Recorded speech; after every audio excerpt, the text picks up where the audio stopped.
Episode 92, Sacred Place, 3. Black Knight Bilvain, one of the strongest mid-ranking demonic humans of the Devil's Eye. He raised his head and gazed at the basin. The sacred place.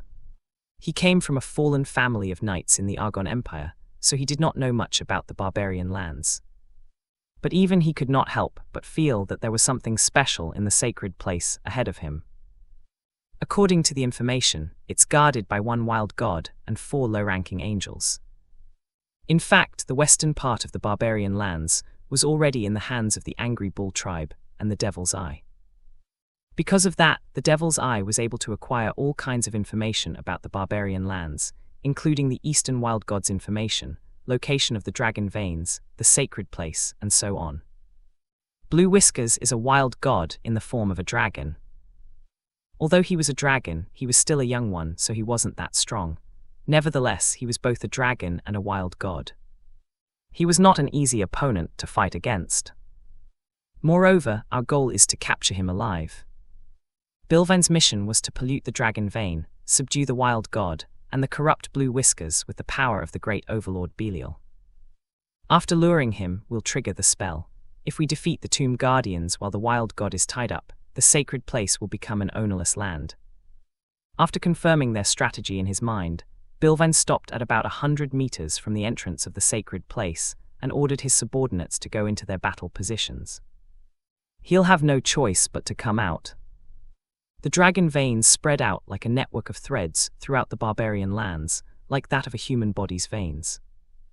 The sacred place was where such dragon veins gather and circulate, which was like the heart of a human. In order to properly contaminate the dragon vein's heart must be captured, so that the rest of the dragon veins would easily be contaminated. Begin. As you wish, sir. When Bilvain ordered in a low voice, the men in black armor obeyed their master and began to stab spears with the curse of the overlord Belial into the ground. May the power of Belial fill this land. After the cursed spears were stabbed on the ground, Bilvain chanted the spell to activate the curse, and the snow around the area began to melt. A purple aura surged along the spears, and at the same time, a deadly green curse permeated the ground. Bilvain looked up and watched the entrance of the sacred place. What he had hoped for was coming true. 10 minutes before Bilvain stabbed the cursed spears on the ground. Jude and Cordelia looked at each other and quickly exchanged words. Bilvain isn't just a musclehead character. He has a brain, right? He also has a cautious personality. Yes, do you remember what Violent Avalanche said? The method to subdue the wild gods. Yes, that method. Violent Avalanche said that its movements were restricted because of the evil energy and curses that they had prepared, so there's a high possibility that they've prepared something similar this time. So we block Blue Whiskers and prevent the Tomb Guardians from leaving. That's right, we have to crush Bilvain's plan from the ground up. How with a F***ck bang? No, not that, though it's true that if we blow up the sacred place, they wouldn't be able to occupy it. I'm kidding, I'm not a bomber, I'm not that kind of person. Then, apart from that, what do you think Bilvain is missing right now? Can't you just tell instead of asking me? It's bothersome to think. Madam, your servant doesn't want Madame to give up yet. Okay, you want me to say it right, what Bilvain is missing. Bilvain had no information about Jude and Cordelia. Moreover, Jude and Cordelia had unintentionally annihilated the demonic humans of the Devil's Eye and their subordinates in Violent Avalanche's mountain and in Gentle Snow Breeze's fields. So it was highly likely that they had not yet been informed of Jude and Cordelia, and even if they were informed, they wouldn't easily think that the two would appear in the sacred place. Ooh, as expected, my child could do it. Let's keep working hard in the future. That's enough work for my brain. Moving on, the root of his plan is Blue Whiskers, right? Yes, Bilvain's plan is likely to start with restraining Blue Whiskers. In other words, if he couldn't restrain Blue Whiskers, we'll be able to get rid of his plan from the very roots. What about their method? That. Jude turned around and pointed to the sacred place's temple, and Cordelia narrowed her eyes. You said we shouldn't blow it up. No, not the dragon vein. I'm talking about the Temple of the Wild Gods and the sacred place of Solari. At Jude's words, Cordelia blinked her eyes several times before she understood it. Jude and Cordelia knew little about the wild gods, but not for Solari. Can you do it? I can do it. Will it be on time? That's why I need to hurry from now on. Cordelia nodded at his words before she ran towards the entrance and shouted, I'll buy time. Don't overdo it, okay? You too. She roughly shouted and then ran without looking back. On the other hand, Jude headed to the temple. And around 10 minutes later, Blue Whiskers reacted to the cursed spears that Bilvine stabbed on the ground. Who dares pollute the dragon vein? Blue Whiskers burst with anger as he ran out of the temple. He was about to rush towards Bilvine and his men at that moment. No, he would have done that if he was alone. He had been protecting the sacred place for nearly 100 years, but this was the first time it had been attacked. But Cordelia was there. Wait, stop, you can't go. Cordelia boosted her power with the witch's power and shouted, and Blue Whiskers stopped on his feet but still remained angry. What do you mean by stop? Can't you see what they're doing? They stabbed cursed spears on the ground and spread Belial's curse. Cordelia had already seen similar things in the land of gentle snow breeze, so she understood what was happening, but she still didn't back down. I know, but it's a trap. It's obviously a trap. In order for them to properly contaminate the dragon veins, they had to go to its heart. In other words, what they were doing was a pointless task, and there was only one reason for doing such a pointless task. Fishing. It was a bait to lure Blue Whiskers. Jude is inside, okay. He's drawing a magic circle inside, okay. We have to wait until Jude is done. Jude might be ignorant about the dragon veins, but he knew a lot about Solari. He was drawing a magic circle to use the power of the sacred place, so they shouldn't behave rashly until he completes the magic circle. But they're polluting the land. We can cleanse it later. That's true. Having been alone in the sacred place, his eloquence was weak, so Blue Whiskers slowed down for a moment, but only for a brief moment. I won't stop. I am the guardian of the sacred place. I'm going to beat those guys up. Tomb Guardians, get up and face the enemy. Quuzo. The 4 Tomb Guardians at the entrance responded to Blue Whiskers' command and spread their wings at the same time. Cordelia stamped her foot with a look of urgency and soon made a decision. Paralyze. What? Paralyze magic was Cordelia's second specialty. However, Blue Whiskers was a wild god. Cordelia's paralyze spell paralyzed him, but it didn't last long. On Blue Whiskers' neck hung Solari's necklace, which gave off a blue glow and cancelled Cordelia's magic. Solari's curse-lifting necklace. It was a necklace that protected the wearer from harmful spells once a day. Although there was a limit on the number of times it could be used per day, its power of protection was so strong that it was a must-have item. In any case, the necklace's power repelled Cordelia's magic, and Blue Whiskers angrily shouted, I thought you were a good child, but you weren't. No, just listen to me, okay? Get out of my way. Blue Whiskers yelled in a threatening manner, as if he was going to attack if she interfered further, and he then kicked the ground and rose to the air. He rode on the wind and clouds, and together with the Tomb Guardians, he flew towards Bilvine. Seriously? Cordelia held back her cursing, and then looked at the temple where Jude was as she clenched her teeth. She was worried about Blue Whiskers, but she had to stay near the temple in case something else happened. Please. Since that's what happened, show me the majesty of a wild god. It was the moment when Cordelia wished for that. Belial's cursed hammer, strike the enemy, cursed net, capture the enemy. When Bilvine loudly shouted, 5 of his men cut their own throats, offering themselves as human sacrifices. The vivid red blood spilled into air, and at that moment, a dark red power rose from the cursed spears and headed towards Blue Whiskers. The Devil's Eye had invested a long time to develop this sealing curse for the wild gods in order to carry out their plans. Kuzara. Blue Whiskers grew stronger as time passed, but he lacked combat experience, so he couldn't properly fight against the curses that came in succession.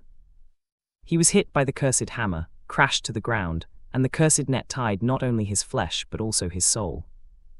Solari's necklace, which already used up today's protection, was useless. No, it didn't change even if it hadn't been used up. To begin with, what the Devil's Eye prepared was something that activated 10 curses in a row. Strengthen the curse, seal the wild god completely.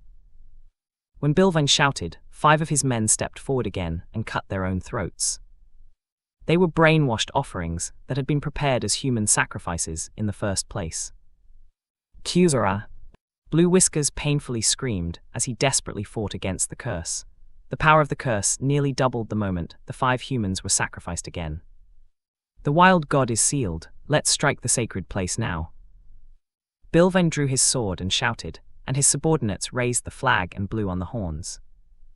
They were like an order of knights that belonged to the Devil's Eye, and they passed by Blue Whiskers and began charging towards the sacred place.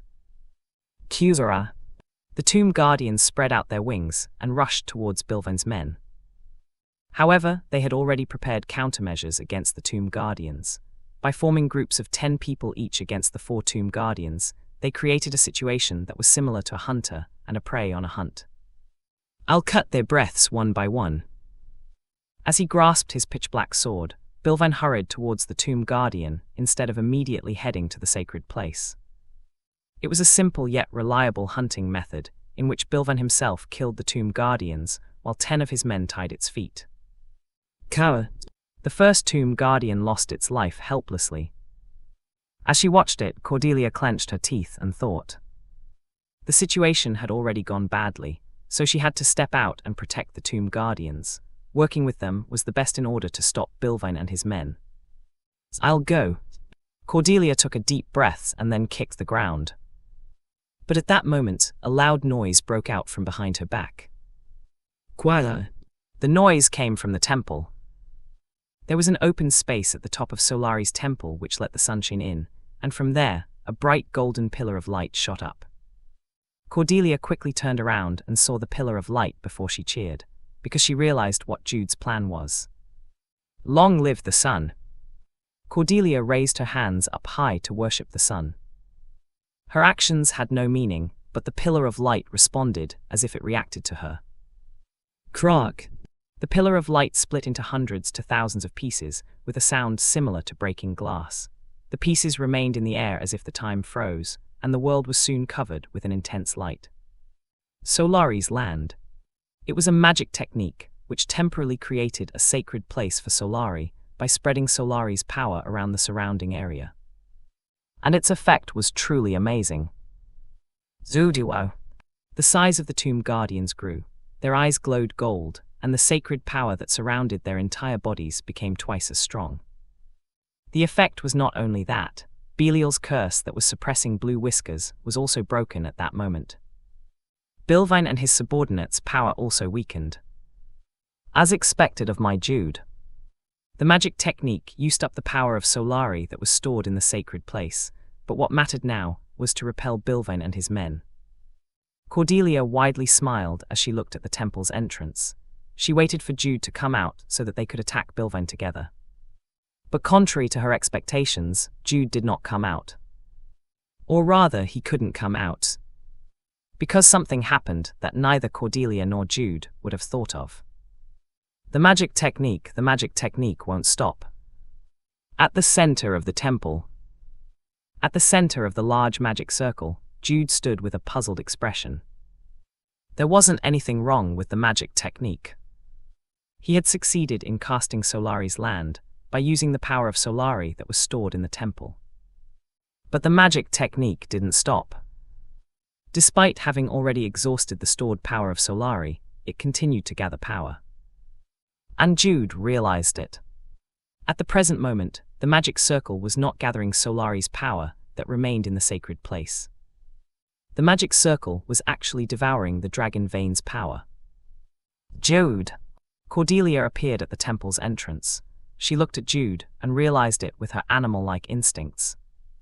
Hey, you told me not to blow it up. The dragon vein was violently shaking. It seemed that an incident similar to when Cordelia deliberately made the dragon vein run away was about to happen at any moment. And Tu realized it again. Jude detected it because he was standing above the magic circle, while Cordelia became aware of it through her animal-like instincts again. It was different. The flow of the dragon vein was not normal, but it was not a runaway. An explosion wouldn't happen either. It was something different. Not an explosion, but something that made the power of the dragon vein to flare up. It wasn't the magic technique. The magic technique was just an opportunity for that something, and it was the will of that something that moved at that moment. Quila. Jude. A golden pillar of light shot up again from the magic circle. At the moment she saw it envelop Jude, Cordelia thoughtlessly rushed towards the magic circle without considering the consequences. She threw herself at the pillar of light and tried to grab Jude. And thus he saw Cordelia. Jude was the only one who originally saw it, but now that she was here, they saw the sight in front of them. A golden color. A world that was full of shining gold. Cordelia. Jude hurriedly pulled Cordelia towards him and directed her to his back, as if to hide her. As she stood behind Jude's back, Cordelia raised her head and stared at the sky instead of saying anything. They were no longer in the temple. They didn't know if they were in a real or mental space, but what appeared in front of them was not the sunset against a dark sky, but the eyes of a huge being. Golden dragon. When Cordelia spontaneously spoke, Jude also raised his head. Cordelia was right. A huge golden dragon covered in golden scales was looking down at them with shining blue eyes. I am the one who is called the golden dragon. The voice spread out from the sky to the ground. At the voice of the huge and enormous being, Jude and Cordelia felt their very existence become smaller. I am one with the dragon vein. The head of the golden dragon that was up high began to slowly descend towards Jude and Cordelia. Cordelia flinched but raised her mana, and Jude moved half a step to the side to hide Cordelia a little more. I recently experienced a series of explosions in the dragon veins, and those explosions were caused by you. The golden dragon's voice sounded monotonous, so they couldn't read its emotions. After he plainly enumerated those facts, Cordelia bit her lips and winced again, while Jude thought over and over again on how to protect Cordelia from that great being. Should we run away? No, that's impossible. If this space itself is the golden dragon's mental space, we cannot escape. Then should we ask for forgiveness? It was to save the wild gods. If you ever punish us, please punish me instead. While Jude's head was busy thinking, Cordelia stepped forward. With a determined face, she opened her lips that were tightly closed. I'm sorry, please forgive me, please let Jude off, everything is my fault. It was the moment when she was about to let out her voice. Thank you. I was wrong, eh? The stunned Cordelia blinked her eyes, and the golden dragon spoke again. Thank you, thanks to you, I was able to open my eyes. What is he talking about? Didn't the golden dragon appear to punish them?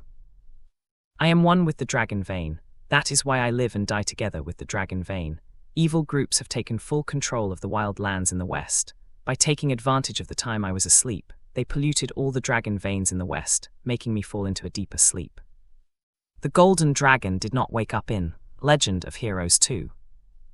Because the devil's eye polluted not only the western dragon veins, but also the eastern dragon veins, causing the golden dragon to sleep forever. But Jude and Cordelia, or to be precise, Cordelia changed the situation.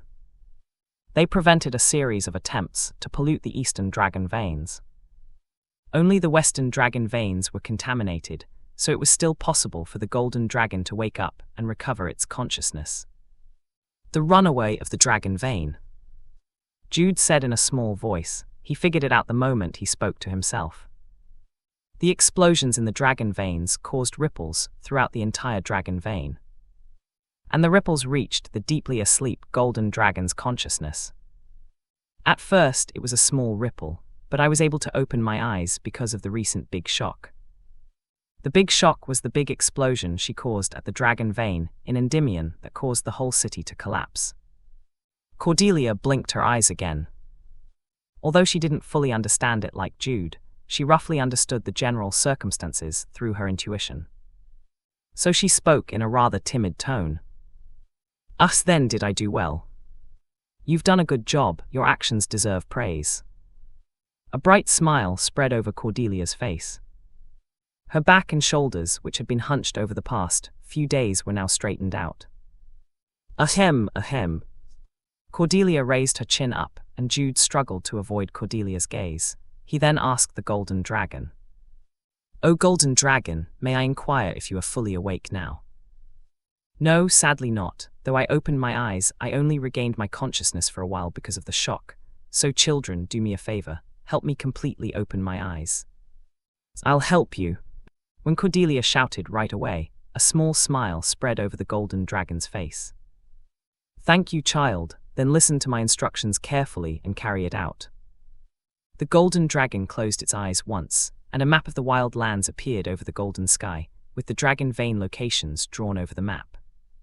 "Blow up the polluted western dragon veins to shake off the evil power and create ripples throughout the entire dragon veins. I'll be able to completely open my eyes then." "Hey!" Jude couldn't help but ask back. "In short, we have to blow up all the western dragon veins." "Wow, so we're legal now." Jude tried hard to look away from Cordelia's awe as he thought rationally. Yes, the land's contaminated anyway. Everything in the western part of the sacred place was contaminated already. Thus, blowing it all up was the only way. The wicked will try to protect the polluted dragon veins, but don't give in and destroy them all. "Yes, I'll surely do that, I promise." "I see, thank you." Good and evil seemed to have been reversed. Jude felt confused at the Golden Dragon and Cordelia's warm but not warm-hearted conversation, but he soon came to his senses and said the most necessary words at that moment. "O Golden Dragon, we will follow your command, so please give us the strength to carry out your will." Whatever the case, if there was an opportunity to get it, then they should get it. Cordelia also came to her senses at Jude's words and said as she bowed politely, "Please give us your protection." "I will, my blessing will be with you, so that all the wild gods will help you." And at that moment, a burning sensation was felt at the back of Jude and Cordelia's left hands, and the emblem of the Golden Dragon was tattooed there. The dragon's emblem. It was an emblem that gave its owner the power of a dragon. Among the numerous emblems in Legend of Heroes 2, it was particularly rare, and it allowed its owner the power to use the dragon's power in their human body. Warriors became dragon warriors, and wizards could use the dragon's mana.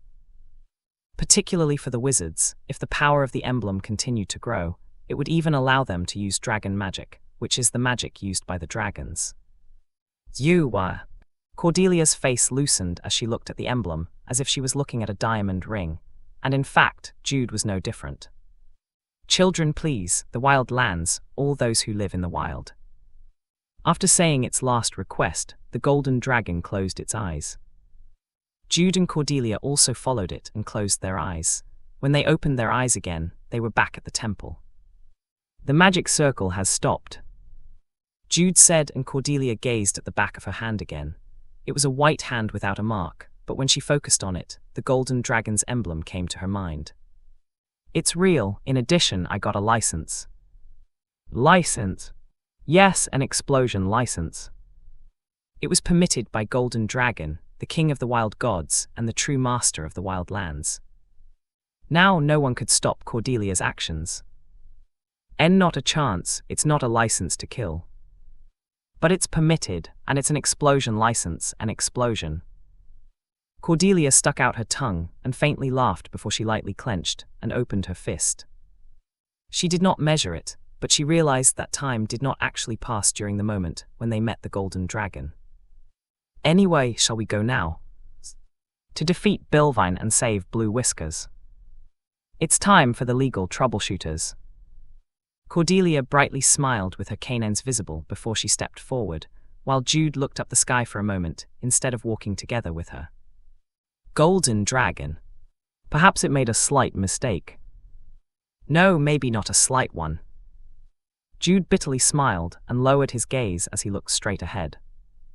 He spurred on the ground to catch up to Cordelia, who had already passed the temple's entrance. Terms used in this chapter. Hammer and anvil, a military tactic that works by using two forces, one stationary and one mobile. The stationary force fixes the adversary and prevents escape, while the mobile force moves toward it with the adversary caught between. The opponent then is caught between the two forces and can't flee because of the stationary force anvil, nor can it stay because of the moving force hammer. Source: Justice Academy org. Push kick, Taekwondo term for a kick that pushes the opponent away using the bottom of one's foot. Rolling soul kick, popularized in wrestling as a spin kick variation. The wrestler spins around and then kicks the opponent with their outer leg, striking the opponent in the torso with the sole of their foot. Bajiquan, a Chinese martial art that features explosive short-range power and is famous for its elbow and shoulder strikes. Iron Mountain Attack, one of the trump card moves of Akira Yuki, the character and mascot of Sega's Virtua Fighter video game series. Akira Yuki uses the Bajiquan as his fighting style. Pincer movement, the act of attacking an enemy on both sides at the same time. The number of enemies did not change. Excluding the people who were originally brought as human sacrifices, the number of combat troops remained the same. But Jude's face did not have the same look of concern that he had when he first saw the enemies. And it was the same with Cordelia. "Let's do hammer and anvil." As soon as Jude caught up to her, Cordelia shouted as if she waited for him. "Hammer and anvil." A smile spread over Jude's face. "Am I the anvil? I'm the hammer." They decided their roles. Cordelia's idea was somewhat different from the usual hammer and anvil tactic, but they didn't need to further talk or discuss about it, because just an exchange of looks was enough for them to decide their roles. "I trust you." "Me too." Thud. Jude added power on his legs and roughly kicked the ground. Within a breath, he amplified his speed more than twice, leaving Cordelia's side like a ray of light while creating a whirlwind at the same time. Bang! Black Wind's advent. As he rushed and flew using the wind, Jude saw the entire battlefield. Inside Solari's land, he grasped the location of the Tomb Guardians and saw the squirming Blue Whiskers raise himself up. And it wasn't just that. The location of the enemies. The number of enemies. The location of Bilvine, whom Jude himself must hold down as the anvil. Bang! He accelerated once again. All of the enemies, including Bilvine, were surprised by the loud noise and whirlwind, and they looked at Jude. Mid-ranking demonic human. Bilvine was especially strong, as he was also a named one. So what? Huh? Jude rotated his body. As the whirlwind and gale swirled into a vortex, the surrounding snow flew around and blocked the sight of his enemies. And Jude saw it, satisfied with the figure of Bilvine reflexively taking a defensive pose by raising his shield. He concentrated his whole body's strength onto his toes. Black Dragon Cross Strike, Dragon's Power. The power of the dragon's emblem was added to the Black Dragon Cross. The Black Dragon's power became stronger as a result. As he spun his body in the air, Jude's back kick struck Bilvine's shield. The pitch black cross plus his attack that was closer to a push kick than a rolling soul kick exuded a terrifying power. Bang! Bilvine's defense was solid like that of a wall. Despite the heavy blow, his defense was not broken. But he couldn't help being pushed back. Bilvine was pushed more than 20 meters away, and for a moment, he was completely separated from his subordinates. And Jude charged again. He made the whirlwind and gale even bigger, making it look like a tornado as it surrounded himself and Bilvine. The wind-blown snow blocked Jude and Bilvine from everyone's eyes. Black Knight Bilvine. He was a strong man. When it came to a one-on-one confrontation, he was an unrivaled existence among the few mid-ranking demonic humans in the Devil's Eye. However, Jude knew of Bilvine's level. He knew his battle pattern too, and was familiar with all his characteristics and weaknesses. I wouldn't have been able to do it until recently. But it was different now. Jude had raised his level by nearly 20 compared to when he fought Zarakul in Gentle Snow Breeze's land. His physical abilities had become stronger, and he had also opened the third door of the ninth heaven's 9 doors. We also have some stat bonuses. They were now much stronger than ordinary level 55 playable characters. If they simply calculated their stats, they were around level 60 or higher. Bilvan's level is 62. It was really high. But Jude could handle him. He had become strong enough to be the anvil that would hold this guy down. I am Jude Bayer from the Count Bayer family. Black Knight Bilvan, I challenge you to a duel. When Jude suddenly bowed and spoke, Bilvan flinched, but he soon responded by taking a dueling stance. I am Black Knight Bilvan, I accept your challenge. Bilvan was formerly a member of a fallen knight family, but he still held pride for his family, even when he was now a demon follower. The evidence was his slightly happy look when Jude courteously asked him for a duel. Okay, let's drag it out for a few seconds. 20 seconds was enough for a few and polite exchange of words. I have long heard of the Black Knight's high prestige, so it's an honor to fight with you like this today. I have heard of the Count Bayer name too. I am also honored to exchange swords with a descendant from the famous family. Alas, Bilvan, alas. Jude clenched his fists and spoke again, and Bilvan sincerely answered again. The whirlwind that spun with the snow blocked not only the view, but also even the slightest sound, so the two could focus on each other only, as if they were in a separate space. I'll begin. Come, descendant of the famous family. Bilvan continued to speak seriously, and Jude waited for Bilvan's words to end before he immediately sped up on the ground. Although Bilvan was weakened because of Solari's land, he was still the Black Knight. For a swordsman, a moment of carelessness could lead to their death. Swoosh! Bilvan's sword headed towards Jude's chest. It wasn't just a lunge, as he had read Jude's course and thrust his sword to a position where it would inevitably hit Jude. So Jude did not avoid it. He blocked Bilvan's sword attack with his knuckle gloves, as if he knew what attack would come out first. He gently pushed with the back of his arm to change the trajectory of the attack. Bam! Jude's arm penetrated Bilvan, and at that moment, Bilvan's warlike shield was pushed back again, but Jude wasn't flustered, because he knew that one of Bilvan's specialties was the use of a shield. Swoosh! The wind rose again. Black Knight Bilvan's attribute was the earth, so Jude had completely optimized his equipment to those that possessed wind attributes. The whirlwind had become stronger in the first place because of his equipment. Bang! The wind attacking the shield broke Bilvan's stance. Once again, Jude turned his body and penetrated through Bilvan's defense as he strongly pushed Bilvan's chest. His attack that was similar to the Bajiquin's Iron Mountain attack pushed back Bilvan, but it wasn't enough. Bilvan quickly corrected his posture and swung his sword at Jude. No, he tried to swing it. Bam! It was blocked.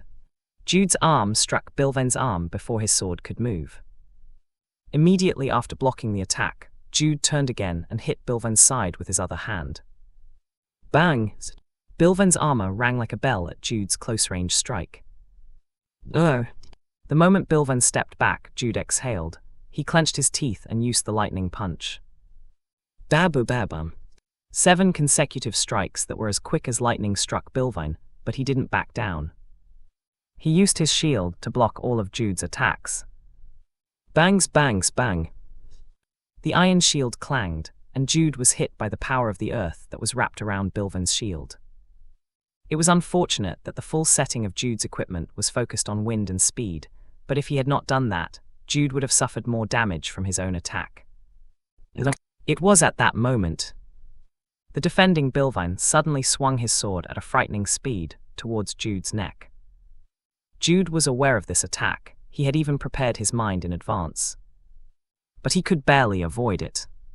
He lowered his posture to evade the sword attack, and several strands of Jude's hair was cut and flew into the air. Bilvan used that opportunity to strike Jude's face with his knee. Wham! Jude stopped Bilvan's knee with his palm. He let himself be pushed away by Bilvan and then made a big leap backwards. Thud! That was the sound of Bilvan stepping on the ground with his foot that pushed Jude away. He fixed his posture at once and swung his sword towards Jude in succession. Swoosha, swoosha, swoosha. He should have evaded those attacks as much as possible, but the 3 consecutive sword attacks drew different trajectories. Therefore, Jude did not avoid it. He used the Black Dragon Cross strike to offset the sword. Bowing! The cross and sword attack were destroyed.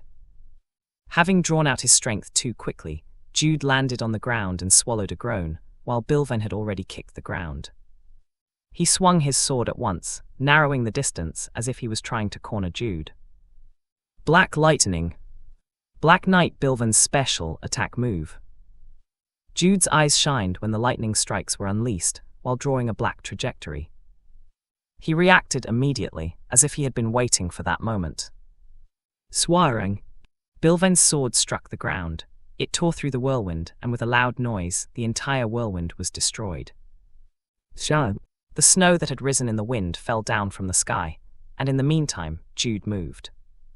Jude evaded the black lightning with his fairy steps, as he unhesitatingly widened his distance from Bilvain. Because lightning strikes twice. Black lightning wasn't an attack with a single strike. The second lightning strike was supposed to be struck with the hand that held the shield. Moreover, now was the time. Cordelia.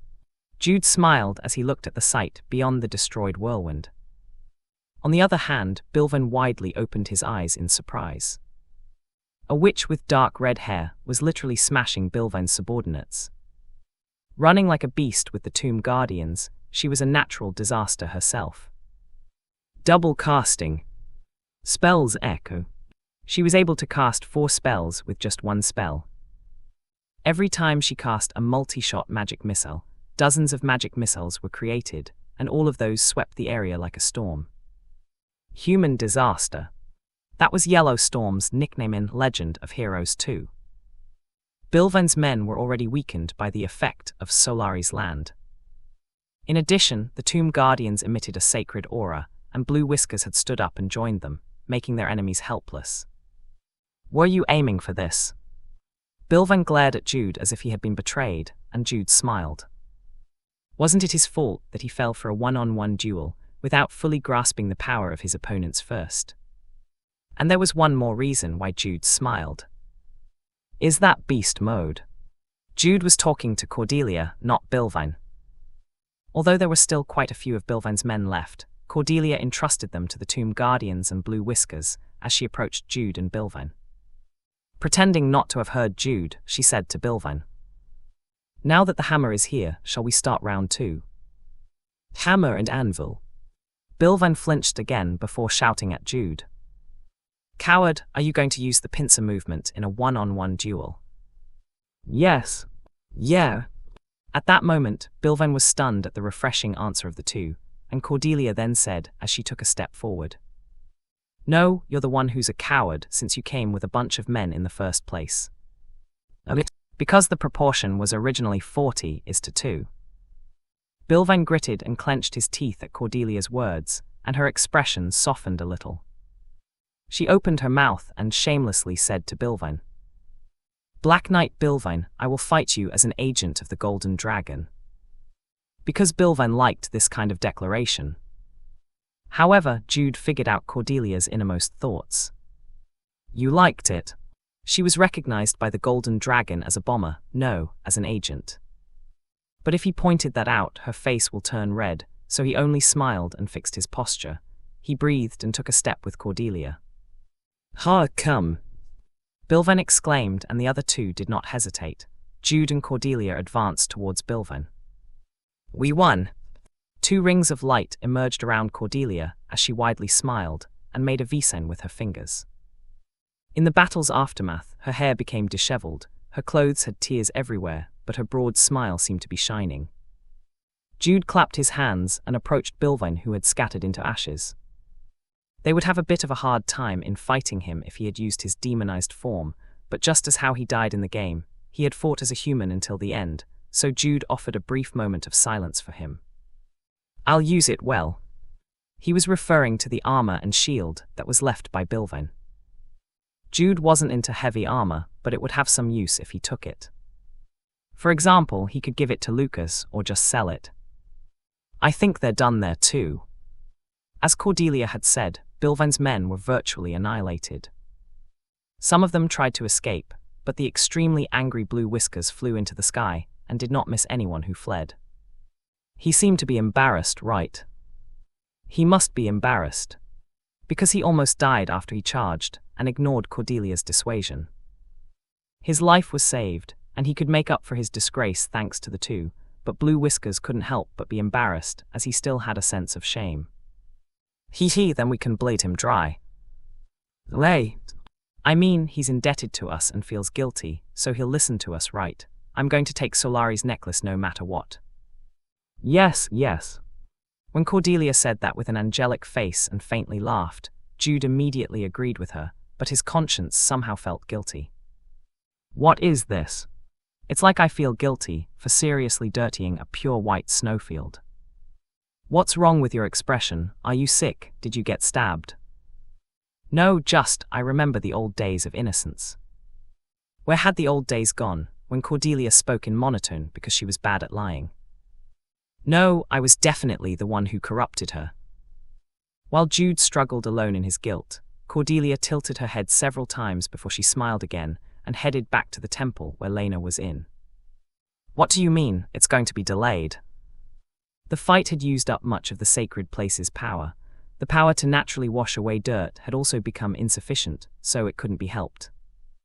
Blue Whiskers was overwhelmed by Cordelia's furious voice as he replied with an embarrassed face. Solari's power had been used up so much that there was not enough power to heal Lena. So it would at least take a month for Solari's power to be restored and for Lena to be healed. As expected. Unlike Cordelia, Jude had expected the current situation to some extent. He was the one who used up Solari's power in the first place. Cordelia, we have no choice. It's a good thing that recovery is still possible, so let's just leave her here and go. Cordelia and Jude didn't come to the Wild Lands just to save Lena. Now was the time for them to return to the village of the Great Storm Tribe, join forces with the tribe to form the Eastern Alliance, and fight the angry Bull tribe that dominated the western part of the Wild Lands. It can't be helped. Mr. Blue Whiskers, please take good care of Lena, okay? All right, Blue Whiskers said as he gazed at Solari's necklace that was on Cordelia's waist. Unlike the huge Blue Whiskers, the necklace was too big for Cordelia, so she wore it around her waist rather than her neck. The necklace had now become Cordelia's property and not Blue Whiskers. And it wasn't just that. Several relics of Solari that had been kept for many years in the sacred place was now all over the bodies of Jude and Cordelia. Although Blue Whiskers himself gave it to them, and there was a clear reason to give it to them, he couldn't help but feel as if he was robbed. They saved my life, protected the sacred place, and both are guardians of the Wild Lands who were recognized by the Golden Dragon. How could he disobey the Golden Dragon's words to not spare their support? Blue Whiskers secretly shed tears, and Cordelia turned to Kaplan and said, "Will Sir Kaplan stay here?" "Yes, I will study the sacred place and wait for Lena to wake up." At Kaplan's lively words, Cordelia smiled as she hugged him once and said, "Thanks to Sir Kaplan, we were able to solve the problem in Endymion, so thank you. Sir Kaplan is like an angel of luck for Jude and me." Because of Kaplan, they were able to meet the wild fairies and find the hidden paths of Endymion. In addition, the fact that there was a dragon vein in Endymion was also information that Kaplan had learned thanks to him interpreting the language of the High Elves. Miss Cordelia. Kaplan's eyes were filled with tears in an instant. She was grateful that he continued to be together with them, and she even called him their angel of luck. Weren't those words he had never heard of, or he had thought he would never hear in his life? "I look forward to seeing you again." "Yes, we'll definitely see you again." Kaplan wiped away his tears and broadly smiled, and Cordelia grinned as she turned around. "Come on, you two." When Cordelia winked at Jude, who was somehow counting numbers behind her, he also opened his mouth and said, "Sir Kaplan, please don't forget, Sir Kaplan isn't a god, he is just a diligent and reliable explorer and archaeologist." "Yes, I will not forget it, Jude." After he shook hands with Kaplan, Jude bade farewell to Blue Whiskers and then left the temple with Cordelia. "Are we going back right now?" "I suppose so. It's a bit unfortunate that we wouldn't be able to see the Fairy Queen, but it would take some time if we go to Endymion, so let's just go straight from here." They would travel in a straight line without passing through Raptor Canyon. Cordelia nodded when Jude showed the way to her by drawing on the ground instead of opening the map. "All right, then let's start right away." Okay. But Jude. Yes. Did something good happen? You look brighter than usual. Because you won. Yes, because I won. Cordelia softly laughed before she took the lead and began walking. Jude stepped forward and walked together with Cordelia. And at the same time, if we go one more day from here, we'll reach Raptor Canyon. According to fine snow, Jude and Cordelia would be there. She already knew of that information, but because those were Gar-L's words, she listened before letting out a sigh of relief. Seriously, they're just going around the entire wild lands. You're right. They thought their journey would end at Count H.R. Svelga's territory, but they ended up crossing the border and continuing their journey here. Moreover, Count Chase's ring, which was the only magic device that could roughly track Cordelia's location, had been damaged after entering the wild lands, making tracking more difficult. Thankfully, the destinations are clear. Though the wild land was wide, there were only a few places where people lived, and there was also the fact that it was beyond the border and that Cordelia didn't hide her destination, so all these reasons made it easier to track them. Anyway, I'll spank their butt when we meet. Of course, she was referring to Jude's butt, and not the kind and gentle Cordelia's butt. Lady Adelia. Yes, Lord Gar-L. Adelia was startled but managed to answer, and Gar-L tilted his head. He then asked again in a serious tone. Will your leave of absence be fine? We've already gone way beyond our initial schedule. Well, it can't be helped. Stuff like this happened. Adelia shrugged and bitterly smiled, and Gar-L said with a sincere look. This has already gone beyond a simple runaway. Now that it has become a big incident that is greatly related to the defense of the North, I'll write a petition to the Royal Guard Magic Corps under Count Bayer's name. No, I'll write a formal statement and send it. Thank you. Adelia would have normally told the other to not overdo it, especially if her aide was the one who said it, but it was different this time since it was Gar-L's words. Well, how do I say it? Beyond being simply sincere. Should I say that he's earnest? He's a trustable and dependable man who gives me a sense of security.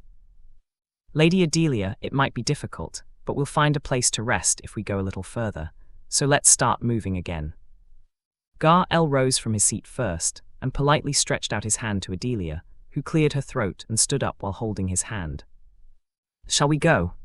Yes, let's go, Lord Gar-L. Gar-L and Adelia looked at each other and smiled as they walked forward together.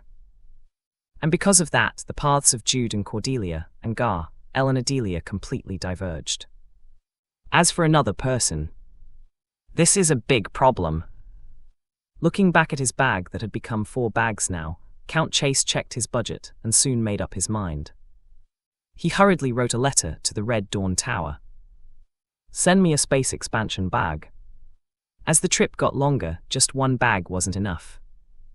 Currently in the northernmost city of Lankabust, he was still not aware that his 2 daughters, his soon-to-be son-in-law, and a person who might become his son-in-law were all beyond the border and in the wild lands.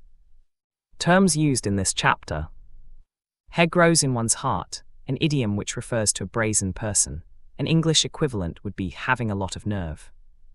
Hurricane, a high-ranking demonic human of the Devil's Eye, and the main person in charge of all their plans in the wild lands, couldn't retain his human form.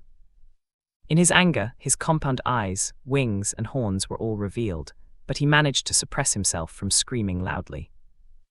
Bilvine's dead. Black Knight Bilvine. Among the mid-ranking demonic humans of the Devil's Eye, he had the best combat power. What is it? What's going on in the east? The demonic humans who were dispatched to pollute the eastern dragon veins had their connections cut off one after another. When Zarakol first died, he thought that something like that could possibly happen. When Madga died, he was extremely surprised, so he asked for support from the Devil's Eye's headquarters in the Argon Empire, and they sent Bilvin. But Bilvin also died. The East. Something like this had never happened in the West. But strange things were continuously happening in the East. Red Gale's condition is not getting worse either. If it went according to their original estimation, he would have been dead or lying sick and unable to move, but that didn't happen at all based on his spy's information. his condition had rather improved than before. That's not the only problem. The Eastern Alliance. Now that the West was about to be unified under the flag of the Angry Bull tribe, their intelligence reported that Red Gale was trying to establish an Eastern Alliance centered around the Great Storm tribe. No, that is unacceptable. Wasn't that the reason he cursed Red Gale in the first place? Wasn't it to prevent the current situation?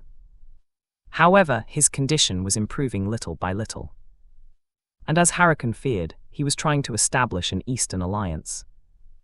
In the end, should I solve it through force?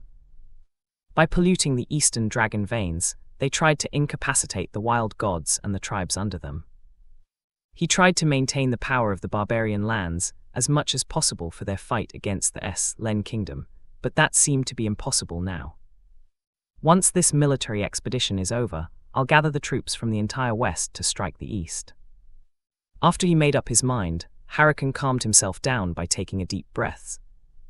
He returned to his human form of a prophet with a long white beard and laid his eyes on at the map, showing the locations of all the tribes in the barbarian lands.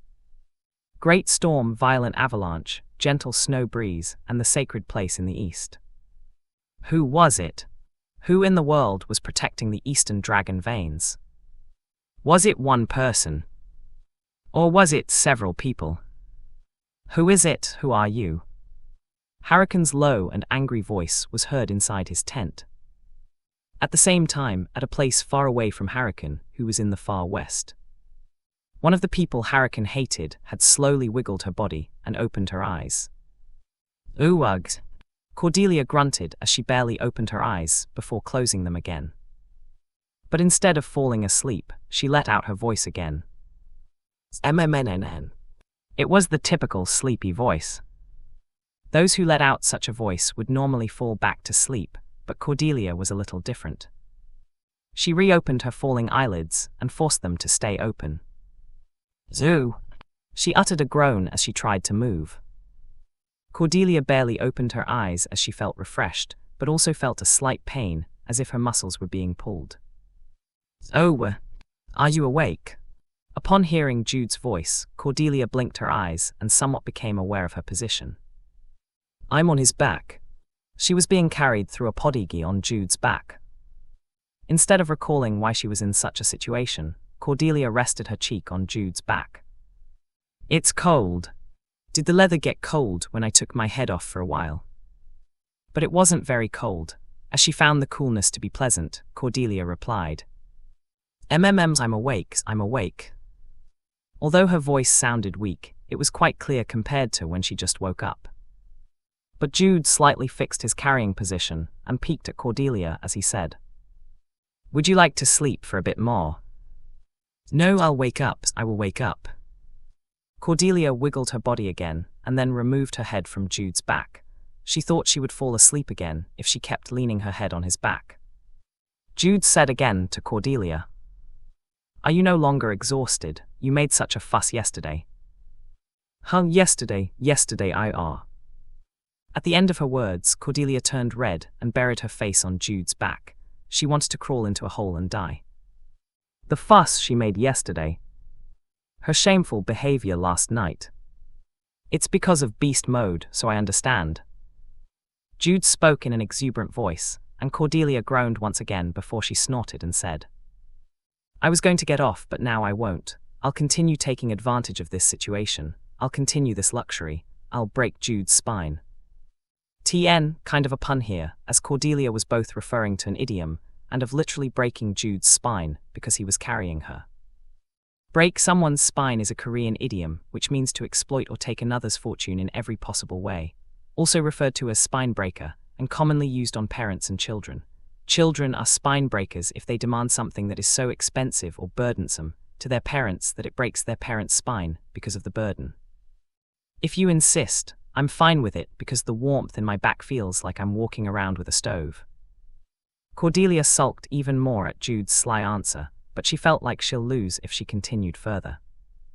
So Cordelia changed the topic. But Jude. Yes. How long have we traveled? Based on my estimation, I think we can see it now. Over there, can you see it? Cordelia silently shifted her gaze to the direction Jude was pointing with his chin, squinted her eyes, and soon shouted in surprise. What, Gentle Snow Breeze's basin? It was clearly Gentle Snow Breeze's basin that was situated on a snowfield that was like a vast ocean. As she blankly stared at the basin located at the foot of mountains that surrounded it, Cordelia gasped for a moment before she looked back at Jude again. Oh my gosh, hey, how long have you walked while carrying me? What time is it now? About half a day. It's roughly 3 to 4 in the afternoon, I think. Half a day? In terms of time, that was about 6 hours. The startled Cordelia writhed her body while still being carried in a podigi as she asked. Are you all right? Does your legs hurt? What about your waist? It was no less than 6 hours. Just walking was already hard, but he continued walking while Cordelia was on his back. Moreover, Jude had one more luggage. The small rope tied around his waist was connected to a sled full of luggage that he was dragging. When Cordelia was flustered and worried, Jude said as he pretended to wipe tears from his eyes. My princess is all grown up now. She knows how to worry. Daddy is going to cry. Wow, you must be really comfortable if you can talk such nonsense. Has my Jude really become stronger? It's all thanks to Madam. Whether he was acting or not, Jude's voice had indeed sounded relaxed. Cordelia suddenly touched Jude's back and shoulder, and she widely smiled at Jude's strong and firm body that resembled a savage animal, or rather, a beast. Yes, Daddy, that's a good mindset. Please continue to thank me. Ahem, it feels nice. After smiling at the appearance of Cordelia, who cleared her throat while wanting to be thanked more, Jude looked at the front again and said, So now then, just stay on my back as we'll get there if we go a little further. They could see the basin, but it was still at a distance that would take 30 minutes on foot. But Cordelia shook her head, patted Jude on his back and said, Jude, can't you just go fast? Just create some wind and go swoosh swoosh. No, over there, can't you see the luggage sled? Walking is okay, but running is impossible, okay? If he did that, all their luggage would be turned upside down. However, Cordelia said with a bright face, as if it was not a problem. Why don't you just leave the luggage sled for a while, take me to the basin, and then come back alone to take the luggage with you? What? Leave the luggage sled and only take me as you run fast, and then Daddy will come back alone to take the luggage. She rephrased it in an innocent-sounding tone, but the content itself was cruel. You must be really Satan. Come on, Cordelia wants to go to the village, sit comfortably, and then drink hot tea. Does hate grow in your heart? No, my heart is always kind. Cordelia retorted and grinned, while Jude had a blank face before he smiled. Well, okay, shall we go? Really? Cordelia was taken aback as she blinked her eyes and asked. It's just a silly joke, but is he really going to do it? I'll have to do what my princess wants. No, wait a minute, I was really just joking. Her words were cut off at that moment. Jude untied the rope that was connected to the sled and even untied the podigi. He grabbed Cordelia, who was about to slip down, threw her into the air as he quickly turned around and caught her again. Isaac. Why is he now carrying me in his arms when I was clearly on his back just now? And why is Jude's face in front of me? Let's go. Jude grinned and said, while Cordelia remained speechless. She unconsciously nodded her head while blushing. And Jude was pleased with Cordelia's response. He held Cordelia in his strong arms and kicked the ground. Black winds advent. A black gale and golden whirlwinds surrounded Jude and Cordelia. Jude and Cordelia simultaneously raised their voices in front of Gentle Snow Breeze, whom they met again after being gone for a few days. What, my older sister? What, my older brother? Yes, your older sister and brother came here. They smelled and looked to be really related to you in many ways, so I told them that you two went to Raptor Canyon. Looking at your reactions, you must have missed each other.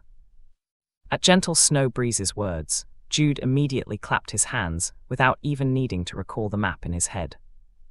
They'd gone diagonally without passing through Raptor Canyon. Perhaps by now, Gar, Elle and Adelia were at the beginning of Raptor Canyon. We might have really met them if we had gone through Endymion. It was when Jude was thinking that. W, what should we do? My sister came. She must have chased after me. A, did she come here to catch us? Cordelia was flustered as she fell into a panic. Her face turned white, even if Adelia wasn't really that scary. Cordelia, calm down. The two came here to find us who run away, not to hunt us. And no, it's because you don't know my sister. Perhaps she really came here to hunt us. That's right, she's definitely hunting us. Whoa, calm down, calm yourself. If my brother and Adelia have come this far, they would have roughly known what we are doing, so let's be positive. My brother and Adelia are strong. They'll be a great help in the fight against the West. Though it was not accurate because he didn't experience it directly in Legend of Heroes 2, but if he inferred it from the background and settings information, Gar-El and Adelia were clearly strong enough to fight against a mid-ranking demonic human alone. They could at least do that much. Gar-El was the heir of Count Bayer, who is one of the 10 great swordmasters, and Adelia was a genius wizard who became the youngest head of the Royal Guard Magic Corps. The minimum they could handle was just a mid-ranking demonic human, and it was highly possible that they could fight those who were stronger than that. But despite hearing Jude's words, Cordelia still couldn't shake off her anxiety. No, it's because you don't know, and you're more in danger than me. My sister might try to kill you. I no way, and you've seen it, right? I've become quite strong now, right? He was right, so Cordelia seemed to calm down for a moment, but she soon shook her head and said again. No, my sister is a wizard, so she might cast a curse on you. Yes, a curse. I have to set up some precautions against the curse. I have to learn magic resistance spells and become familiar with them.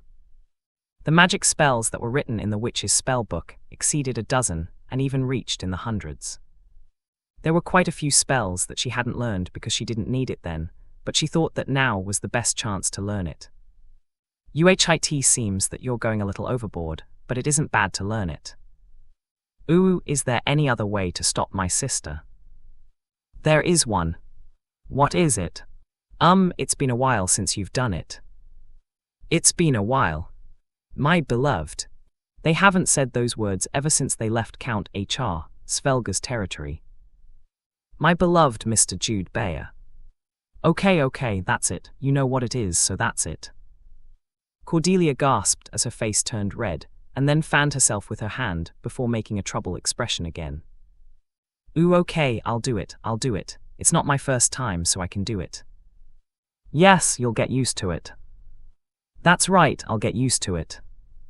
Cordelia unconsciously repeated Jude's slip of the tongue that he said quietly, and she nodded a few times before clenching her fist. I can do it, I'll protect you, Jude. Thank you, Cordelia, you're the only one who can do it. Ahem. Cordelia was suddenly embarrassed as her cheeks turned red, and she cleared her throat before averting her gaze. Because of that, she ended up meeting eyes with gentle Snow Breeze, who was watching her. Is it over now? It's over. As Cordelia's face turned redder, gentle Snow Breeze smiled and said to Jude, who had a sly look. Jude, there's actually something more urgent than that. Don't tell me, did the West launched an attack already? Jude asked back in surprise, because he couldn't see any signs of war from the appearance of the gentle Snow Breeze tribe while they were on the way here. No, it's not an attack. We just have a problem in establishing the Eastern Alliance. A problem? When Cordelia asked her, gentle Snow Breeze paused for a while as if she organized the story in her head before she began to explain. The establishment of the Eastern Alliance went smoothly. Not only me and Violent Avalanche, but also Great Storm, because of us 3 wild gods. The other tribes and wild gods near us also cooperated. The only problem is the Blade Song tribe in the north. Blade Song. He was one of the strongest beings among the wild gods in the east. The Blade Song tribe that he cared for was a combat race that was both tenacious and belligerent, and was second only to the Angry Bull tribe. If the Great Storm tribe are elves, then the Blade Song tribe are orcs. In fact, they inherited the blood of the ancient orcs. The Angry Bull tribe and the Blade Song tribe were the ones who always took the lead in the battle against the Len Kingdom. There was only one reason why the Blade Song tribe would cause a problem in the establishment of the Eastern Alliance. It's a battle for leadership. Yes, the Blade Song tribe agreed to the formation of the Eastern Alliance itself, but insisted that they become the head of the alliance. Are there people pushing for the Great Storm tribe?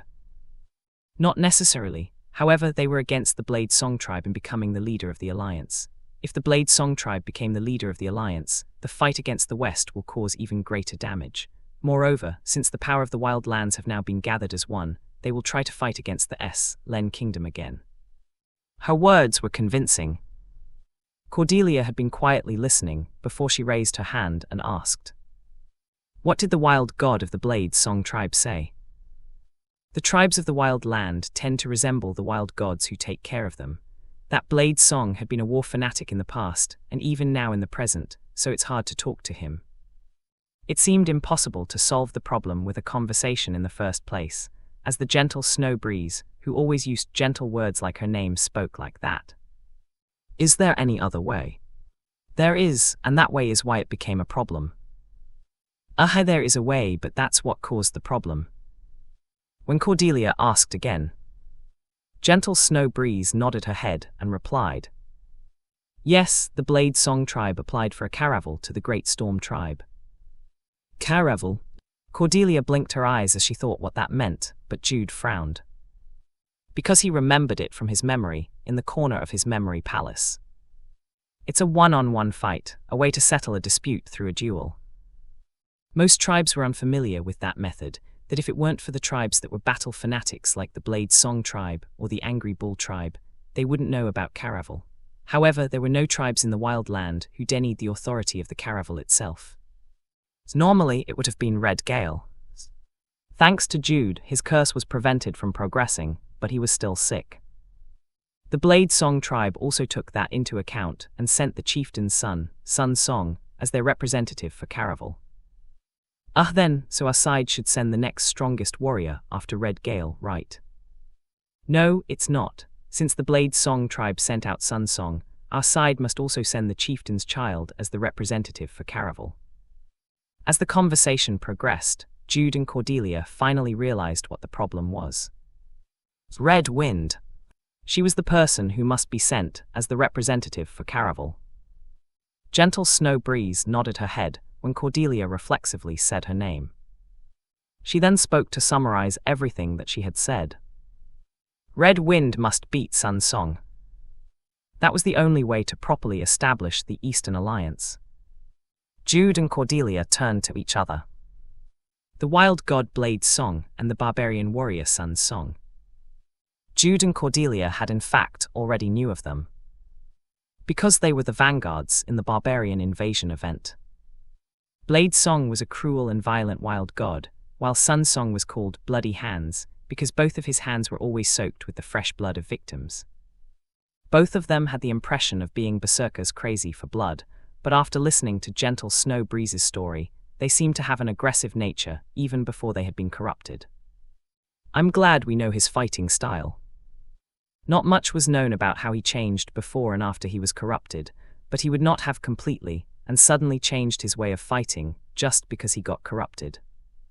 He used to blade and shamanic songs, right? Jude nodded at Cordelia's gaze.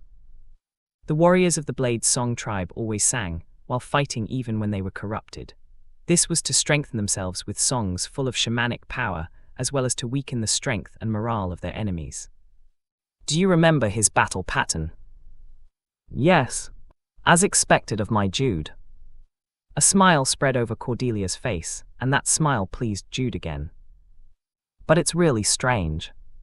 What's strange? How we can communicate with just the look of our eyes. You're right. Perhaps they were both thinking different things, and simply misunderstanding that the other was communicating this and that with their eyes. Well, I suppose it isn't to that extent. That extent might just be some subtle differences. Regardless, Jude turned to Gentle Snow Breeze and asked again. Oh, Gentle Snow Breeze, can you tell us when the caravel would be held?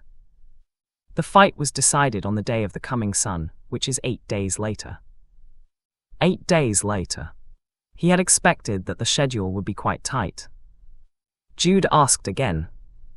The reason why this is a problem is also because Sun Song is stronger than Red Wind as of now, right? At the question he threw to clarify, Gentle Snow Breeze looked depressed and nodded her head. Sun Song is one of the best geniuses in battle in the Blade Song tribe, which has many strong warriors. He was also born with the talent for shamanism. When he was born, Blade Song went around boasting about him. In addition, they have quite an age difference. Red Wind is only 16 years old, but Sun Song is already 22 years old. If the Red Wind now was just a sprout that was on the verge of becoming stronger, Sun Song was already a young tree that grown stronger and on its way to its prime. Cordelia seriously cherished Red Wind, so she had a depressed look like Gentle Snow Breeze, but she then raised her hand and asked again. Gentle Snow Breeze, does having Caraval make sense, even though they have such an objective difference in power? It was quite a logical argument, which was unusual for Cordelia, but Gentle Snow Breeze nodded. Yes, it might be a bit unreasonable, but the wild land is basically the world of where the strong prey upon the weak. Moreover, this Caraval's goal is to elect a representative for the alliance. There are many opinions that a strong warrior should naturally become the representative. In other words, a tribe that couldn't send a strong warrior for the Caraval was not qualified to become a representative in the first place. As expected, the only way is for Red Wind to win against Sun Song. Yes, that's why I'm worried. Their objective difference in power was quite visible. Gentle Snow Breeze's shoulders fell as she became depressed, while Cordelia likewise drooped her shoulders before she turned to Jude. Cordelia's gaze was saying, "What should we do?" But in the eyes of Jude it seemed to say, "Please do something," so Jude stepped forward and said, "Okay, Cordelia and I will do something about it." "The two of you?" Gentle Snow Breeze blinked her eyes and asked. Because Gentle Snow Breeze had no expectations from the very beginning and had just brought up the story to share her worries. However, Jude and Cordelia had already saved several wild gods and defeated demon followers one way or another. Gentle Snow Breeze was delighted with a vague belief and expectation, and Cordelia also thumped on her chest. "That's right, Jude and I will do something, don't worry too much." "Ah, thank you very much, you two are truly the saviors of the wild land." When Gentle Snow Breeze held her hands together, as if she was praying, a thought suddenly came to Cordelia's mind at that moment, so she raised her head up and looked at Jude. "That's right, we're the guardians of the wild lands, right? We've been recognized by the Golden Dragon King, so wouldn't it work if we asked Blade Song? Didn't the Golden Dragon King say that all the wild gods in the wild land will support Jude and Cordelia?" But Jude shook his head. "No, even if it works, Red Wind must beat Sun Song in order to properly establish an alliance." "Oog, is that so? It wouldn't be a proper alliance if they were united through force and authority." But you two, what did you mean by guardians of the wild lands?" "Oh, that?" Gentle Snow Breeze asked as she tilted her head, so Cordelia briefly explained what had happened after they arrived at Raptor Canyon. "My goodness, such a thing happened." Her eyes were mixed with countless emotions such as confusion, anticipation, anger, joy, and so on. Gentle Snow Breeze then clapped her hands. She was angry at the demon followers for trying to pollute the entire dragon vein and corrupt the wild lands, but was also expectant of the Golden Dragon King to return and solve all their problems. "I was originally thinking of accepting any request you two have, but it is even more so now that the Golden Dragon King had made you two as guardians. Tell me if there's anything you need." Gentle Snow Breeze clenched her fist as she said that, and Cordelia thought of various divine items, but Jude demanded something more urgent. "Oh, Gentle Snow Breeze, please send our luggage to the village of the Great Storm Tribe." Your luggage?" "Yes, I think that we have to hurry." Having said that, Jude looked back at Cordelia and she blinked her eyes for a moment, wondering what he meant, but she understood at some point. So she nodded her head and said to Gentle Snow Breeze, "We'll head towards the village of the Great Storm Tribe and meet Red Wind. I don't think we can take our luggage with us because we have to hurry." Is that so? Leave that to me then." Gentle Snow Breeze clapped her hands in understanding, and Cordelia immediately looked back at Jude. He turned around without a word and showed his back to Cordelia. "Let's go." "Yes." Cordelia instantly replied before she jumped and clung on Jude's back, as if used to it. "See you at Caraval then." "See you then." Yes." Gentle Snow Breeze waved her hand with a somewhat surprised face, and the two didn't waste their time. As soon as Jude left Gentle Snow Breeze's residence, he created a golden whirlwind while Cordelia hugged Jude's neck and said, "Let's go, Judelia." Since Jude and Cordelia were unified as one, it became Judelia. Jude almost lost his composure at her sudden words, but he soon fixed Cordelia's position and said as he kicked the ground, "I'm glad it's not Corda. Do you like that better?" That was the end of their conversation. Jude became the gale instead of answering, and Cordelia closed her eyes as he sprinted. She hugged Jude's neck a little harder. Cordelia and I, Jude Opper. At the village of the Great Storm Tribe. Jude and Cordelia arrived at the village of the Great Storm Tribe before the day ended, having run and run again, though they took a few breaks in the middle. They were then greeted by Red Wind. "It's been a while, how have you been?" "I've been doing well, look at this, it's my new friend." Red Wind spoke with a wide smile as she spread out her palm, and a small flame sprang up. It was Saria, a flame spirit belonging to the lowest grade. I followed Unnai's words, I studied spirits. Both Jude and Cordelia smiled at Red Wind's wide smile that was so bright and cheerful, but when the two looked at each other, they had a different look. As expected, she hasn't gotten much stronger, right? Because it hasn't even been a month yet. It seemed like they had been going around here and there, but the time Jude and Cordelia had spent in the wild lands was actually less than a month. Even if she was at her peak at the age of 16, she wouldn't get that much stronger within a month. Then what about us? Oh, we're abnormal. Because the two had gotten several times stronger in a month. But what mattered now was Red Wind, not Jude and Cordelia. Therefore, the two focused on Red Wind again. "Red Wind, are you the one participating in Caravel this time?" When Cordelia carefully asked, Red Wind's face went stiff for a moment before she smiled again and nodded. "Yes, I will do my best, I will fight for everyone." She clenched her fists and confidently spoke, but Cordelia instinctively felt it while Jude saw through Red Wind's acting. "I'm scared." The fact that she had to fight against someone stronger than her was not scary. What would happen if she was defeated? She feared betraying everyone's expectations. Unlike a little while ago, her stiff smile revealed a lot of things. So Cordelia clasped Red Wind's trembling hands and said, "It's all right, Jude and I will help, you'll be able to beat Sun Song." "Really? Really?" With a wide smile, Cordelia tightly hugged Red Wind, who was on the verge of tears. She didn't cry, but it was visible how stressed she was. Jude quietly waited, and after a long hug, Cordelia said as she touched Red Wind's cheek, "It's late today, so let's rest for now and finish our conversation tomorrow, okay?" "Okay, Unnai, I like you so much." "I like you too." Cordelia coddled and tightly hugged Red Wind again, and Cordelia sent a glance to Jude, who then nodded. "But what should we do?" Inside the lodging that Red Wind guided them to. Because it was already late at night, their talk with Red Gale and Violent Avalanche was delayed until tomorrow. Jude and Cordelia lied beside each other as they stared at the tent's roof. The remaining time was only a week.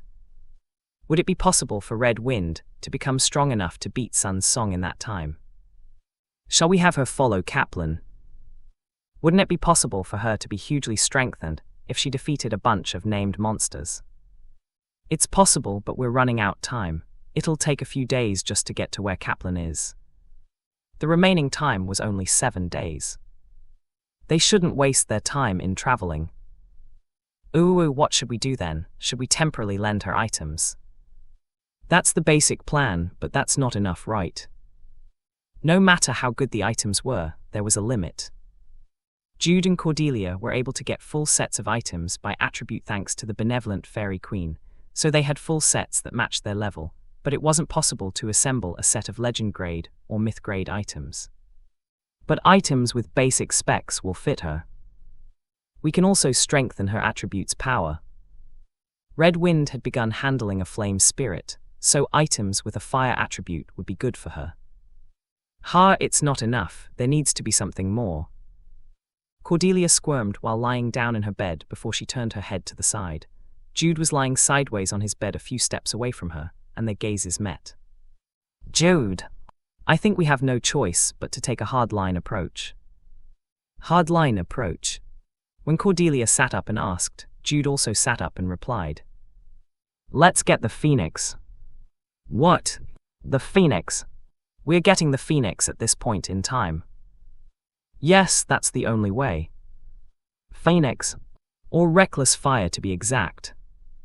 In the original game, it was an essential spirit that Red Wind must obtain in her Spirit Warrior skill tree.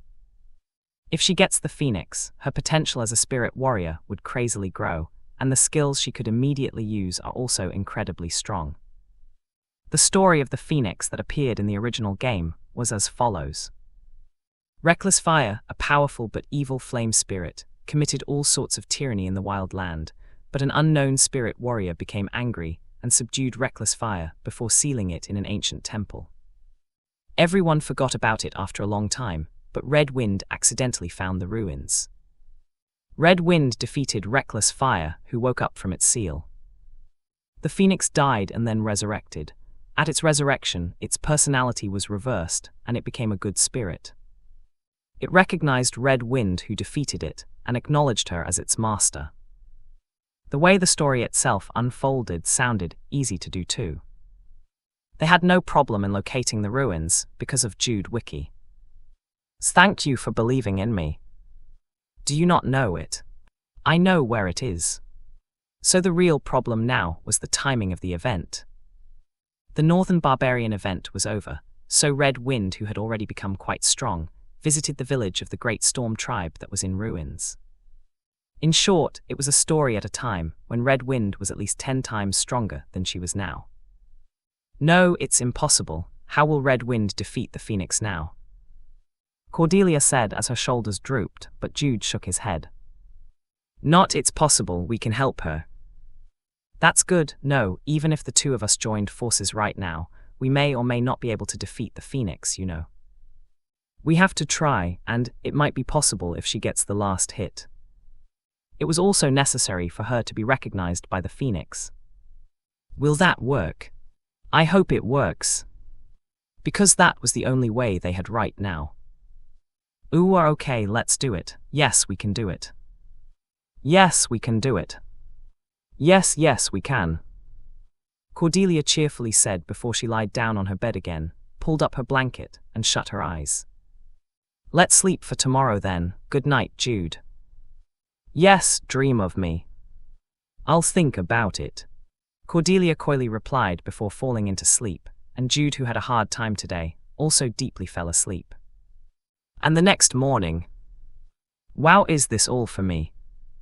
Red Wind widely opened her eyes and looked at herself as she asked. She was really sparkling. Red Wind was covered in magic items from head to toe. And at her innocent question, Jude replied with a refreshing smile. No, we're lending it to you. He had to say it to make sure that she knew. I'm sorry. When Cordelia smiled and spoke with an awkward expression, Red Wind's shoulders dropped as if she was somewhat disappointed. But for a while, she had a cheerful expression again because of her increased strength due to the magic items. I feel a lot stronger, now I can fight Sun Song. Yes, but it's still not enough, so let's practice now. Practice? Yes, practice for getting used to the faster speed and stronger power. Cordelia said before casting haste and strength, magic on Red Wind. It's now run. A's run. Red Wind couldn't adapt to the completely different speed and power than usual, so she splendidly fell. Jude and Cordelia looked at each other with relaxed expressions as they anticipated this situation. Will it take half a day? That's enough for her to adapt. For now, she had to become familiar with her enhanced state. Jude and Cordelia sat down as they quietly watched the struggling Red Wind, who couldn't control her body. And a few minutes passed. Cordelia suddenly turned to Jude and said, But Jude.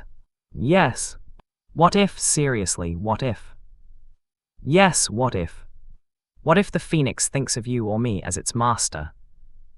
At Cordelia's simple question, Jude paused for a moment before he replied with an awkward smile. I's no way. Is that right? There's no way that would happen. Yes, no way. But why? This ominous feeling. After a brief silence, Jude and Cordelia looked at the front again as they saw red wind falling down on her butt again. Episode 96, Phoenix 3. While Cordelia oversaw Red Wind's training, Jude went to meet Red Gale and Violent Avalanche. He had to talk to them about the status of the Golden Dragon King and their plan to obtain the Phoenix. I see. Red Gale slowly nodded after hearing the whole story. Perhaps due to Solari's necklace, his condition had improved than before. I can't believe the Golden Dragon King was in that condition. Moreover, the demon followers have already taken the West. Violent Avalanche squatted on the floor as it held its head and groaned. The fact that all of the Western dragon veins had already been contaminated could only mean that all the wild gods in the West had turned into enemies. The Golden Dragon King said that its condition would improve if we blow up the Western dragon veins. When Jude spoke as if he was consoling them, Violent Avalanche flinched and had a really complicated expression on its face. Why, yes. Violent Avalanche seemed to recall the scene of its own entire Rocky Mountain disappearing. Red Gale said again. Jude, are you saying that Red Wind should obtain the Phoenix? Yes, I think that's our best option for now. A long time ago, an unknown spirit warrior sealed the Phoenix, an ancient spirit. Red Gale hadn't known that the sealing place of the Phoenix was near their village, but he didn't doubt Jude's words. Jude was Red Wind's benefactor, but he also personally met the Golden Dragon King and was recognized as a guardian of the wild lands. I think I've heard of a similar story when I was young. A violent and evil bird of flame. Violent Avalanche scratched its chin as it spoke, and Jude gazed at everyone again. Red Wind has the talent to be a spirit warrior. If she obtains the Phoenix, she'll be able to win against Sun's Song in the caravel. That was actually their only option. Red Gale closed his eyes and was in deep thought for a while. He soon nodded and agreed to Jude's plan. I understand, it is as you said. In her current state, Red Wind cannot beat Sun's Song. She needs the Phoenix's power. It was a plan to unseal a violent ancient spirit. The dangers it posed if something went wrong were high, but Red Gale decided to trust Jude. Thank you. Thank you too. If you need anything, just say it. I'll do my best to help. If he was the Fairy Queen, Jude would have immediately jumped on his words and blade him dry. But Red Gale and the Fairy Queen were different. Instead of smiling with sparkling eyes, Jude talked about the support he really needed for the plan to work. I see, if you say so, I understand, I will prepare it. Red Gale accepted his request, and Jude was relieved. He then turned to Violent Avalanche. Violent Avalanche is going to help us, right? Me too. Yes, Violent Avalanche. Oh yes, that's right, it's for the wild lands, so I'll help as much as I can. Thank you. Violent Avalanche became even more anxious upon seeing Jude's bright smile, but it couldn't take back the words it had already spoken. The wild god awkwardly smiled and lightly thumped its chest, as if putting up a bold front. I'm planning to capture the Phoenix tomorrow. Will the preparations be ready by then? It will be possible. The preparations will be ready by tomorrow morning. Me as well. Red Gale courteously answered, and Violent Avalanche got up from its seat and replied too. They now had the support of a wild god and the Great Storm Tribe. With this, it would be possible to implement a strategy that was not possible in the game. Okay, I'll see you tomorrow. There were 7 days left until the caravel. Jude went out of Red Gale's house. So it ended with us going there tomorrow. We don't have much time left until the day of the caravel. Even if she obtained the Phoenix, she'll need time to get used to it. Inside Jude and Cordelia's lodging. The two had spread out a bunch of magic items on the bed and were thinking about what items would suit Red Wind. Jude glanced at the figure of Cordelia as she folded her arms and groaned in serious contemplation. He then asked, while she picked up a ring with a freezing attribute. How is Red Wind? She got used to it. She's remarkably talented since she's a playable character in the first place. It's now possible for her to fight with haste and strength cast on her twice. Cordelia stretched out her hand and slightly lifted the tiara that had a freezing attribute. Do I have to take off my headband to wear this? She had worn the rabbit set ever since the time they stopped by the village of the Great Storm Tribe. Jude had removed his and changed into the saint's clothes somewhere in the middle of their trip, but Cordelia had been wearing the rabbit ears and tail all the time. It's possible to wear it together. This was reality and not a game, so it was possible to wear equipment in the same area. Take this off first and try this one on. Cordelia tried to take off the rabbit ears headband while talking to herself, but her words trailed off, because she had felt Jude staring at her. Why? No, that. Jude's words trailed off too for some reason, and Cordelia tilted her head, but her eyes soon sparkled, and she giggled. What is it? Are you sad that I won't be wearing the rabbit ears anymore? Would you like me to continue wearing it? Do you miss it? She said that because she wanted to see Jude be flustered.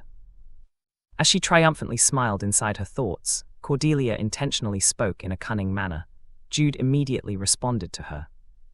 I want to continue seeing it. If you say that you want to see it, then I'll continue. I want to continue seeing it. Jude looked straight into Cordelia's blue eyes and seriously spoke, while Cordelia blinked her eyes with a stunned expression, and she began stuttering. No, that what? It's cute, Cordelia. Jude spoke again, and Cordelia's face turned red. No, what is he talking about now? Did he eat some weird medicine? Cordelia was at a loss and didn't know what to do. Jude seriously looked at her and then said with a pleasant smile. The rabbit ears are cute, the rabbit ears. Oh, the rabbit tail is cute too. It's you. Cordelia slapped the back of Jude, who spoke shamelessly, but the physical abilities of the two already had a lot of differences. Jude snickered and pretended to be hurt, while Cordelia hit Jude even harder. And the next morning. Wow, Unnai is so cute. Red Wind was wearing items with flame attributes all over her body, and she then said in admiration, as she gazed on Cordelia's head. A silver tiara with blue jewels was sitting atop Cordelia's head together with the rabbit ears headband. Cordelia, the second daughter of Count Chase, answered after making a HMPH sound. Because a certain Mr. desperately pleaded to me. I didn't plead though. Should I take it off then? No, madam, you're the cutest. Jude Wiley spoke, and Cordelia turned away as she let out another HMPH, but did not remove her headband. Anyone who saw her would see that her cheeks were slightly red. And Violent Avalanche said after seeing the two. How cheesy. As expected of the crazy couple. The people related to them are crazy too. So cute. When Red Wind giggled and spoke, Cordelia's face turned even redder, and her lips twitched several times before she changed the topic. Anyways, we're going now. Are you ready? We are ready. Red Wind was the first to answer energetically, followed by Violent Avalanche, who reluctantly nodded its head. It seems that the Great Storm Tribe is also ready. Jude said as he pointed out to them, so Cordelia nodded her head. The shamans of the Great Storm Tribe were fully equipped and prepared as they were approaching the group. Okay, let's go then. Jude Wiki, please take the lead. Yes, madam, I will lead the way. Jude politely answered and led the way with Cordelia behind him, followed immediately by Red Wind, Violent Avalanche, and the shamans of the Great Storm Tribe who were lined up in a file. And about an hour or so. As he headed westward, Jude suddenly turned around and said, By the way, Cordelia. Yes. Shouldn't we start practicing? What practice? Adelia countermeasures practice. Jude's words made Cordelia had a face that looked like she didn't comprehend what he was talking about, but she soon understood it, and said after saying a HMPH. I don't need to practice, okay? I'll just do it when she arrives, okay? No, you still have to practice. The opponent is none other than Adelia. My brother Gar-El will roughly let it pass, but not Adelia, right? It was as Jude had said. A lot of Cordelia's actions were basically suspicious, and her doubtful actions would grow deeper if she faced Adelia. Shouldn't you at least be able to speak naturally? There was truth in his words. But Cordelia wasn't a fool either. Practicing was necessary, but she didn't have to do it now. Besides, he seemed to have said that to tease her. I can't. I won't do it now here. Come to think of it, it's not just me who should practice. I'm not the only one who likes you, no. What am I saying? Anyway, aren't we known to like each other in the first place? Then, shall I go first? Hey, my beloved Lady Cordelia, you're very beautiful today. No, you're very lovely. The moment Jude said that with a charming smile, Cordelia had a brain fart. She stood stupefied before she began hitting Jude at random. Don't say it, don't. No, I have to practice. It hurts. Hey, it really hurts. I know that you're not really hurt, okay? No, if you hit me like that, it hurts, okay? Cordelia changed her method of attacking by slapping his skin like a whip. She was indeed a battle genius. Cordelia could find a way to do him damage somehow. While Jude and Cordelia were moving forward while squawking with each other. This very lovey-dovey couple making a fuss. Anya's cute, hee. Violent Avalanche clicked its tongue while Red Wind's eyes sparkled. And about a dozen minutes later. Stop hitting me, we're almost there. Ha, we're still far away, seriously. They were in front of a huge tomb, with rocks piled up on top of each other. Down there was a hidden path that led to the underground ruins, where the Phoenix was sealed. All right, let's get started then. The Phoenix would resurrect even if it dies, so it was unnecessary for them to use a capture, no, an annihilation strategy. Jude and Cordelia exchanged glances, while Violent Avalanche held a silent prayer for the Phoenix that they haven't yet met. In the original story, the entrance to the rock tomb was revealed due to a natural disaster, but that only happened when the wild lands were in chaos. Therefore, Jude and Cordelia decided to use a different method. Is there a dragon vein here? No, you demon. Why, it's legal. Cordelia acted cute as she laughed and said, but Jude shook his head and turned to Violent Avalanche. Please help us. My body isn't that powerful. But it's better than nothing. He had brought Violent Avalanche for other things, and not for strenuous work, but a wild god was still a wild god. All right, I'll use a little power. The rocks in the tomb shook as Violent Avalanche opened its arms and let out a new sound. The rocks easily moved when Violent Avalanche slightly lifted the rocks with a telekinetic power.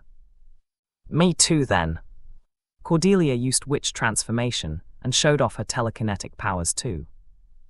Whenever her blue eyes shone, a large rock was moved to the side. Judoppa, what should we do? We don't have any telekinetic powers, so let's just watch. Unfortunately, there was no popcorn here. Jude stroked the head of Red Wind as they waited for a while. After 5 minutes or so, the rocks blocking the tomb were cleared, revealing a round entrance. This is definitely an ancient magic formula. I can see traces of the High Elves. Jude nodded at Violent Avalanche's words. Considering the situation, it was highly likely that the unknown spirit warrior was a high elf from the magic kingdom of Magellan. The inside of the sealing place isn't big, but it's still called a dungeon.